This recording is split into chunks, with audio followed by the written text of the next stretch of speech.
The biggest is Vulcan. It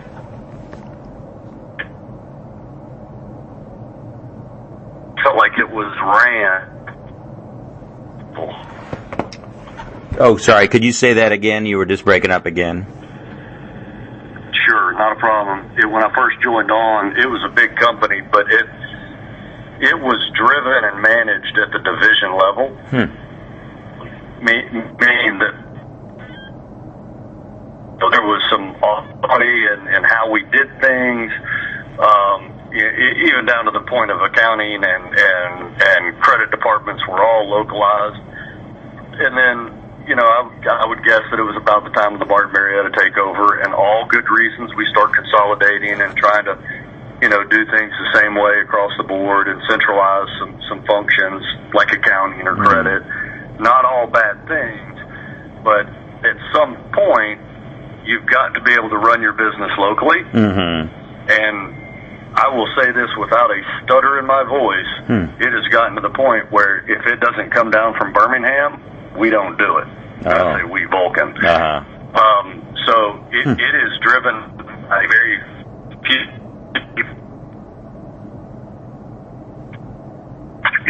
You're gone, and that's the culture that's there now. If say that again. If what happens, you're gone. If you resist. Oh, I see. Hey, look, from my perspective, this plan's a bad idea. They don't want that. They want somebody that's hard nosed and is going to go drive the plan of the executive leadership team. And frankly, that's probably why I'm not there. Are they? Do you feel like they're missing business opportunities, growth opportunities because of some of these changes you just mentioned? I think what happens is you're not managing the business, you're managing parts. Okay. So operationally, they're gonna production that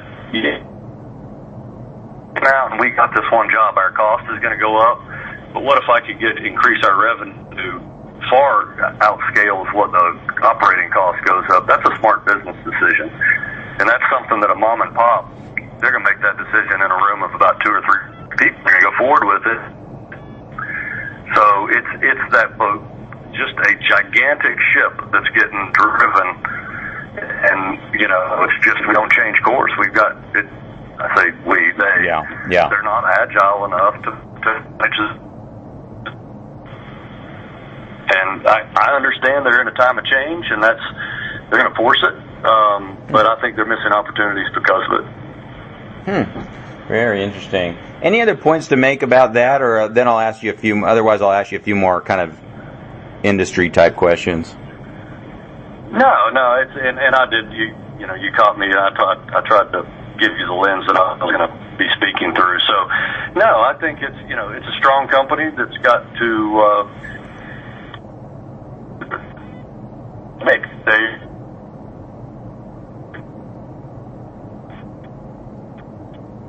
need to be put in place in the autonomy away from the local management. So, and that's all I'll say on that. And do you mind if I just call you right back? I'm hoping maybe we'll have a better connection if I call you just try calling you again. Sure, go right ahead. Okay, thanks.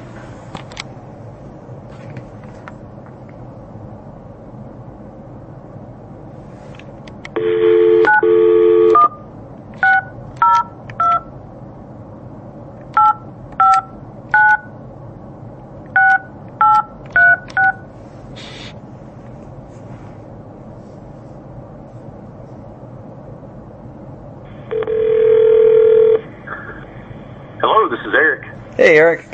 So let's just see. Hopefully this will be a little bit better connection.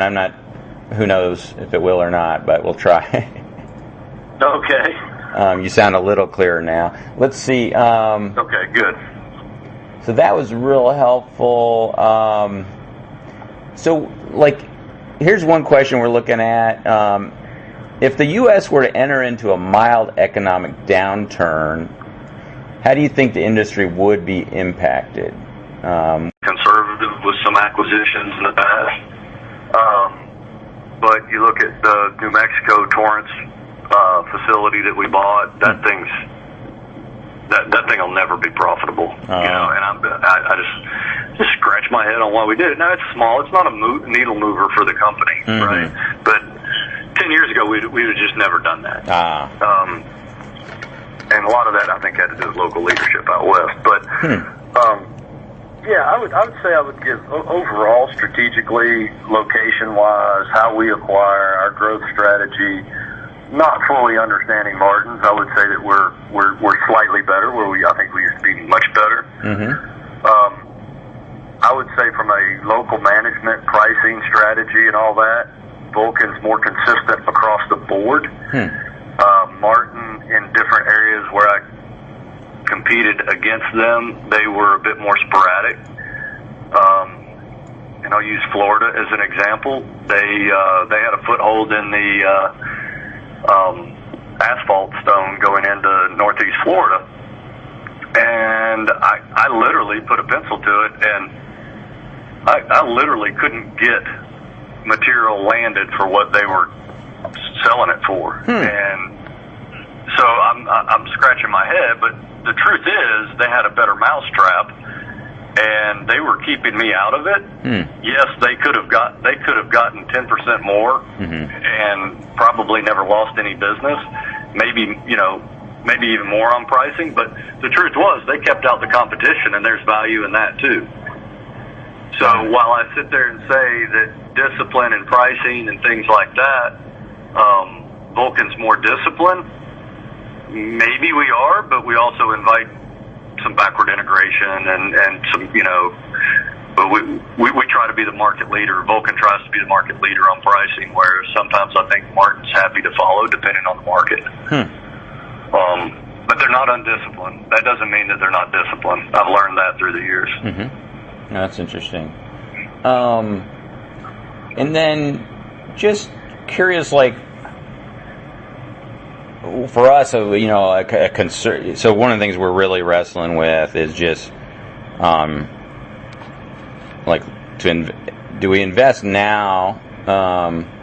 Is the timing right, or could we be heading into a downturn where,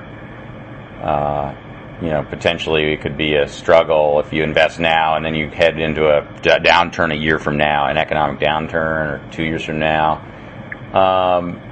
Any view on that, and when's the right time to invest, to pull the trigger on an investment? I know I'm putting you on the spot, but do you is your gut feeling that we're still a ways off from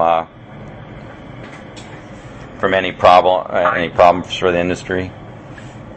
So I'm going to speak to you as if, and I'll tell you how I manage my portfolio where it comes to materials, and specifically Vulcan. Okay. I don't have a dime in it. I don't have a dime in it right now. Okay. Now, that said, I think it's bumping around $102, somewhere between, maybe 110. I can't remember. It's been a couple days since I've looked at it. About 110, I think. I believe that's intrinsically low. So, do I think it's a good buy today? Yes. It is so volatile that if you're not looking for a longer term play,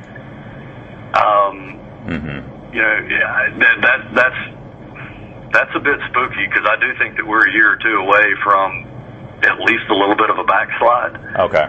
I believe that so if you're looking at a 5 to 10 year play, well, I think that's a great one to just kind of throw your money into, and in a few years, I think you're fine. Okay. But you're going to have to that 4 or 5 year run. So it's really good for a short term. It's probably bad for 2 or 3 year thing, and then for 5 years or longer, it'll be fine. Because I do think it's going to flip. I do think the construction market throughout the U.S. in the next 2 years it's going to hit a little bit of a speed bump. Oh, okay.